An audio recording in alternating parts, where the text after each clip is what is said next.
Hello, ನಮಸ್ತೆ ಎಲ್ಲರಿಗೂ. ಹೇಗಿದ್ದೀರಾ? ಏನು ಇವನು ಎಲ್ಲೋ ಬಂದಿದ್ದಾನೆ ಅಂತ ಅನ್ಕೋತಾ ಇದ್ದೀರಾ? ಹೌದು, ಬನ್ನಿ ಹೇಳ್ತೀನಿ. ಇನ್ನು ನಾ ಬಂದಿದ್ದ ಸಮಯದಲ್ಲಿ ಶಾಪ್ ಅಂತೂ ಕ್ಲೋಸ್ ಆಗಿತ್ತು. ಆದರೆ ಪೌರ ಕಾರ್ಮಿಕರು ಮಾತ್ರ ಬೆಳಿಗ್ಗೆನೇ ಎದ್ದು ಅವ್ರ ಕೆಲಸ ಅವ್ರು ಶುರು ಹಚ್ಕೊಂಡಿದ್ರು.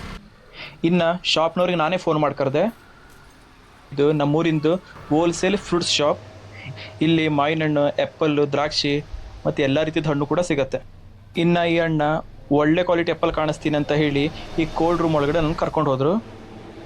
ಈ ರೂಮ್ ಅಂತೂ ಸಿಕ್ಕಾಪಟ್ಟೆ ಕೋಲ್ಡ್ ಇತ್ತು. ಅಷ್ಟೇ ಅಲ್ಲದೆ ಈ ರೂಮ್ ಒಂದು ಅರ್ಧ ಮನೆಯಷ್ಟು ದೊಡ್ಡದಿತ್ತು. ಇನ್ನು ಈ ಸ್ಕ್ರೀನಲ್ಲಿ ಬರ್ತಿರೋ ಈ ಪಿಕ್ಚರನ್ನು ಒಂದ್ಸಲ ನೋಡಿ.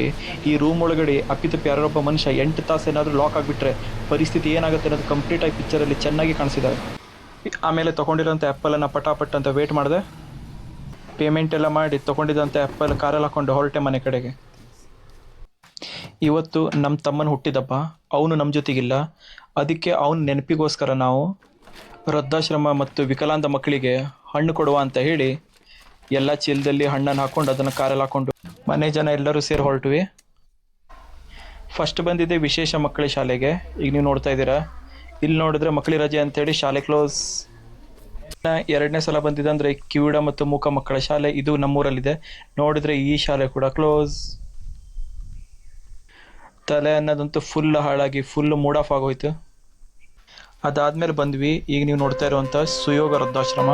ಪ್ರಕೃತಿ ಮಧ್ಯದಲ್ಲಿ ಈ ಆಶ್ರಮ ನೋಡಲಿಕ್ಕೆ ತುಂಬಾ ಸೌಂದರ್ಯವಾಗಿತ್ತು. ಇದು ಧ್ಯಾನ ಮತ್ತು ಪೂಜಾ ಮಂದಿರ. ತುಂಬಾ ಅಚ್ಚುಕಟ್ಟಾಗಿ ಕಟ್ಟಿದ್ದಾರೆ. ತುಂಬಾ ಕಲಾತ್ಮಕವಾಗಿದೆ. ಇನ್ನು ಇಲ್ಲಿ ಯಾವುದೇ ಜಾತಿ ಮತ್ತು ಧರ್ಮ ಅನ್ನೋ ಭೇದ ಇಲ್ಲದೆ ಅನಾಥ ವೃದ್ಧರಿಗೆ ತಮ್ಮ ಮನೆ ಮಕ್ಕಳ ಹಾಗೆ ತುಂಬಾ ಚೆನ್ನಾಗಿ ನೋಡ್ಕೋತಾ ಇದ್ದಾರೆ. ಇನ್ನು ಅಲ್ಲಿರೋ ವೃದ್ಧರ ಹತ್ರ ನಾವು ಮಾತಾಡಿ ಅವ್ರ ಯೋಗಕ್ಷೇಮ ಎಲ್ಲ ವಿಚಾರಿಸಿದ್ವಿ. ಅವರು ಕೂಡ ತುಂಬಾ ಖುಷಿಯಾದರು.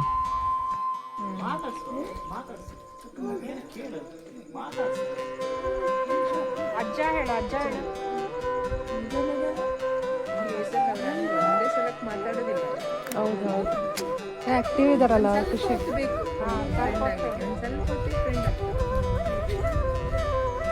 ಇನ್ನು ಈ ಮೇಡಮ್ 15 ವರ್ಷದಿಂದ ಯಾರದೇ ಹೆಲ್ಪ್ ಇಲ್ದ ಅವ್ರದ್ದು ಮತ್ತು ಅವ್ರ ಗಂಡಂದು ಸ್ಯಾಲ್ರಿಯಿಂದನೇ ಈ ಆಶ್ರಮನ ತುಂಬಾ ಚೆನ್ನಾಗಿ ನಡೆಸ್ತಾ ಇದ್ದಾರೆ. ಇನ್ನು ನಾವು ತೊಗೊಂಡೋಗಿದ್ದ ಹಣ್ಣು ನಮ್ಮ ಕೈಯಾರ ಕೊಡ್ಲಿಕ್ಕೆ ಆಗಲಿಲ್ಲ. ಯಾಕಂದರೆ ಅವ್ರು ಹಣ್ಣು ಕೊಡ್ಲಿಕ್ಕೆ ಕೂಡ ನಿರ್ದಿಷ್ಟ ಸಮಯ ಅನ್ನೋದನ್ನು ನಿಗದಿ ಮಾಡಿದಾರಂತೆ. ನಂತರ ಅಲ್ಲಿಂದ ಹೊರಟ್ವಿ. ನಂತರ ಬರ್ಡೇನ ಮೇಲೆ ಕೇಕ್ ಕಟ್ ಮಾಡಬೇಕಲ್ವಾ, ಅದಕ್ಕೆ ತಮ್ಮನ ನೆನಪಲ್ಲಿ ರಿಲೇಟಿವ್ಸ್ ಮಕ್ಕಳಾರು ಕೇಕ್ ಕಟ್ ಮಾಡಲಿ ಅಂತ ಹೇಳಿ ಕೇಕನ್ನು ಒಯ್ಕೊಟ್ಟೆ. ಮಕ್ಕಳು ಖುಷಿಯಿಂದನೇ ಕೇಕ್ ಕಟ್ ಮಾಡಿದ್ರು. ಇನ್ನು ನಾನು ಮಾಡಿರೋಂಥ ವಿಡಿಯೋ ನಿಮ್ಗೆ ಇಷ್ಟ ಆದಲ್ಲಿ ದಯವಿಟ್ಟು ಲೈಕ್, ಸಬ್ಸ್ಕ್ರೈಬ್ ಮತ್ತು ಶೇರ್ ಮಾಡೋದನ್ನು ಮರಿಬೇಡಿ ಅಂತ ಹೇಳ್ತಾ ಜೈ ಹಿಂದ್.